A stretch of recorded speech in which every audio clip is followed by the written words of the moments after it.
شهر رمضان الذي أنزل فيه القرآن هدى للناس وبينات من الهدى والفرقان الله حمدا كثيرا طيبا مباركا فيه مباركا عليه كما يحب ربنا ويرضى الحمد لله حتى يرضى والحمد لله بعد الرضا والحمد لله على كل حال ونعوذ بالله من حال أهل النار وأشهد أن لا إله إلا الله وأشهد أن محمدا عبده ورسوله عن أبي مالك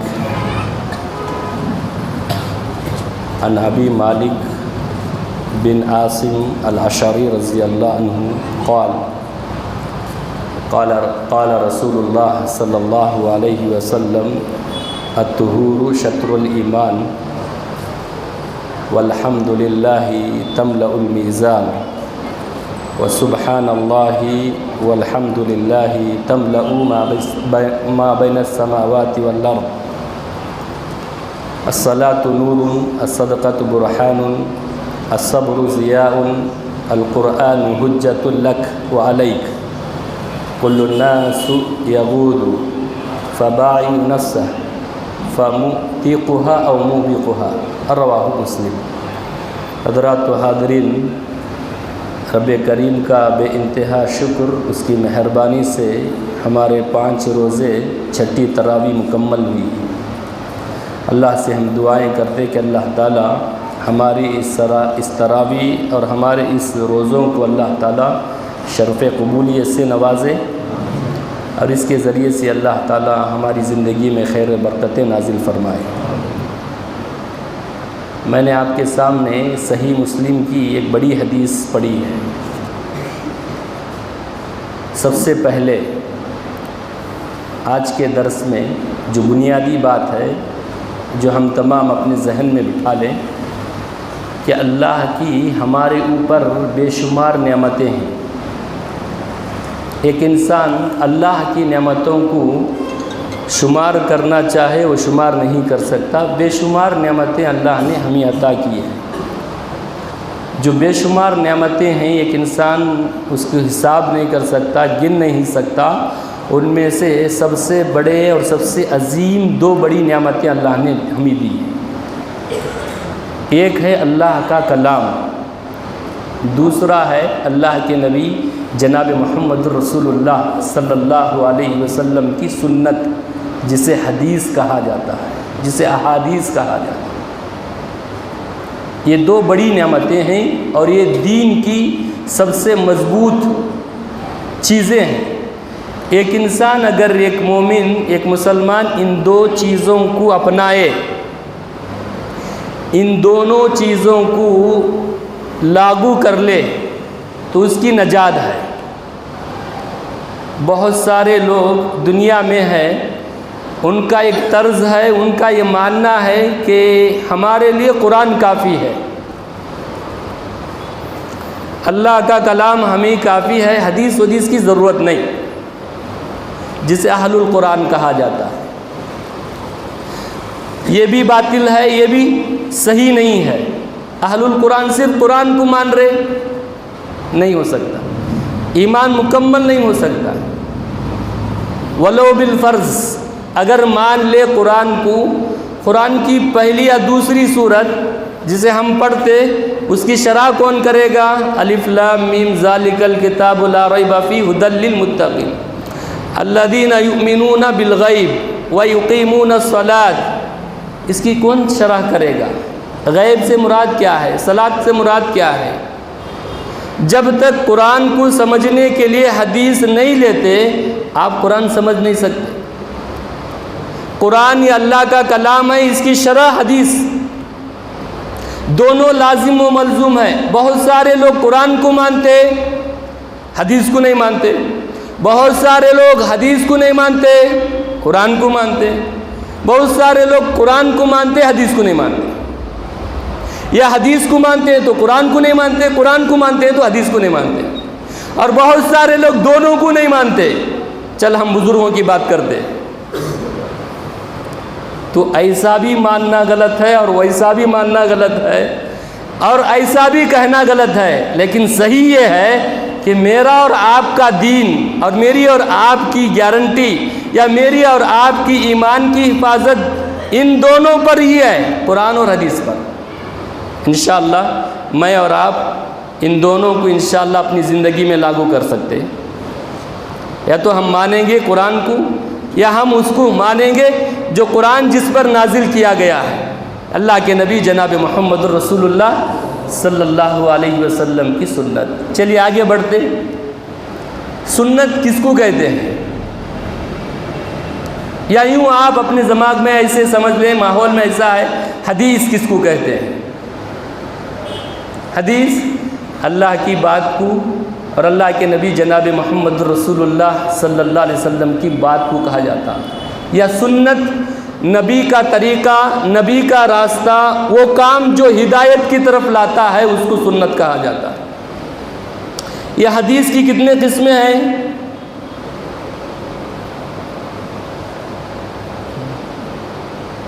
بچپن سے ہم سنتے آ رہے حدیث حدیث نہیں تو حدیث کی تعریف یا حدیث یا سنت، سنت کس کو کہتے ہیں؟ یا سنت کی اقسام، حدیث کی اقسام، حدیث کتنے ہیں؟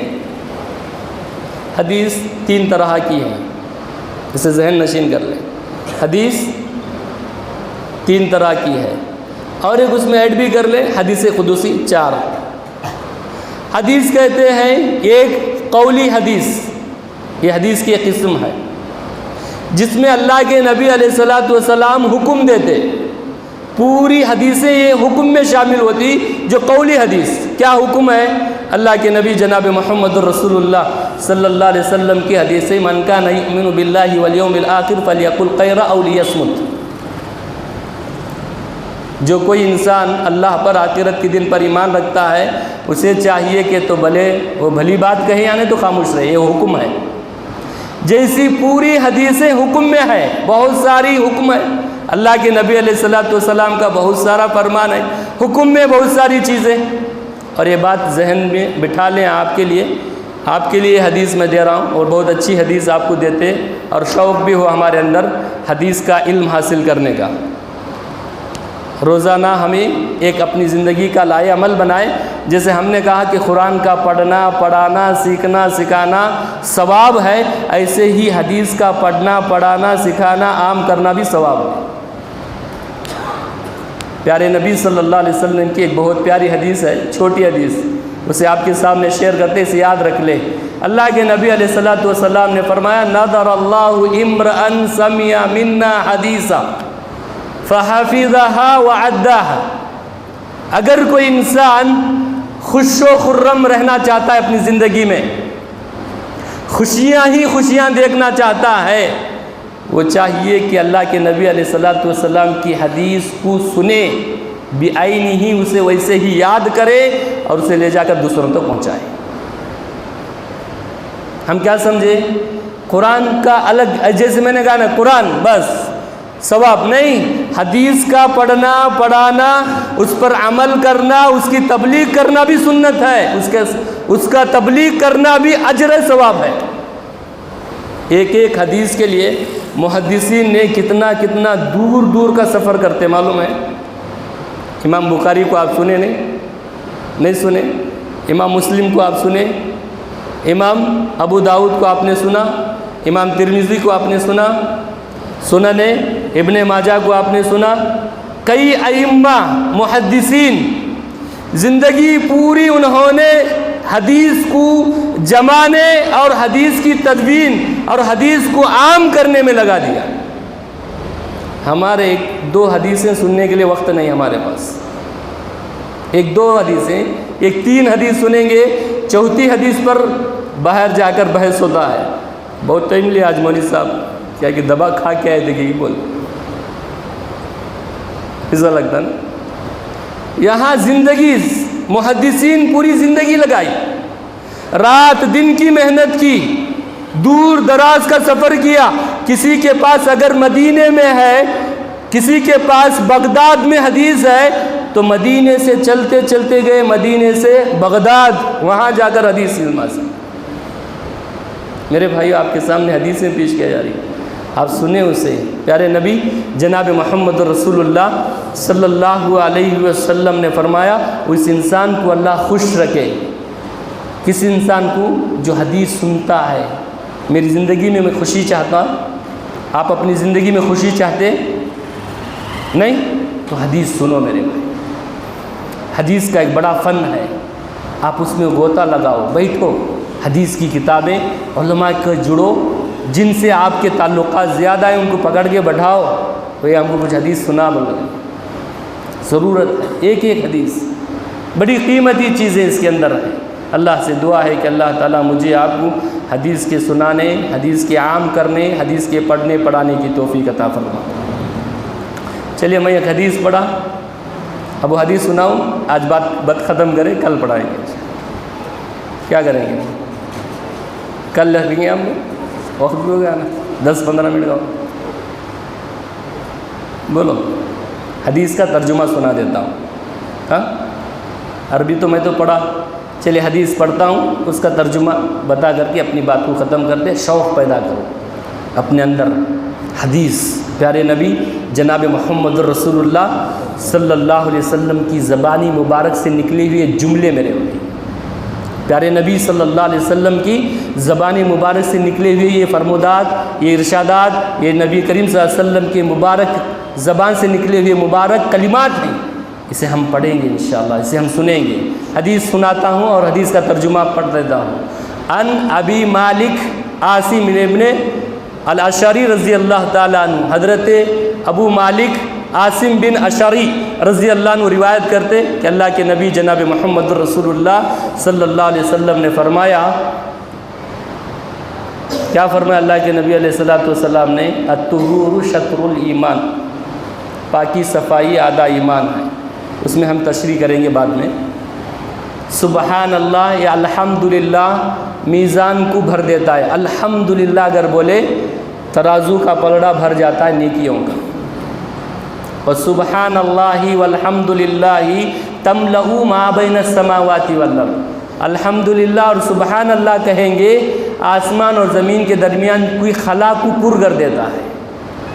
پھر اس کے بعد الصلاۃ نور، نماز روشنی ہے، الصدقۃ برہان، صدقہ کرنا دلیل ہے، الصبر ضیاء، صبر کرنا روشنی ہے، القرآن حجت علیک لک، قرآن حجت کرے گا کل قیامت کے دن تمہارے حق میں یا تمہارے خلاف۔ کل الناس، ہر انسان ہر دن سودا کرتا ہے، نتیجے میں وہ سودا کرتا ہے نا، کل الناس یغود فبائع نفسہ فمعتقها او موبقها، ہر انسان ہر دن سودا کرتا ہے، کس کا؟ اس کے نتیجے میں یا تو وہ جہنم سے آزادی حاصل کرتا ہے یا تو اپنے آپ کو خسارہ اٹھانے والوں میں سے ہو جاتا ہے۔ یہ مسلم کی حدیث ہے، بہت اچھی حدیث، اس کی شرح ہم کرتے رہیں گے انشاءاللہ۔ اللہ سے دعا کرتے اپنی بات کو ختم کرتے کہ اللہ تعالیٰ مجھے آپ تماموں کو حدیث کے سننے سنانے کی توفیق عطا فرما، پڑھنے پڑھانے کی توفیق عطا فرما، حدیث پر عمل کرنے کی توفیق عطا فرما۔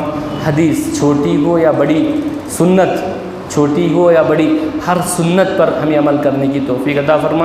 پروردگارہ ہمارے روزے، ہمارے قیام اور ہمارے صدقہ و خیرات کو قبول عطا فرمائے۔ ہمیں کہ جو بھی پریشان حال ہیں اللہ ان کی پریشانیوں کو دور کر دے۔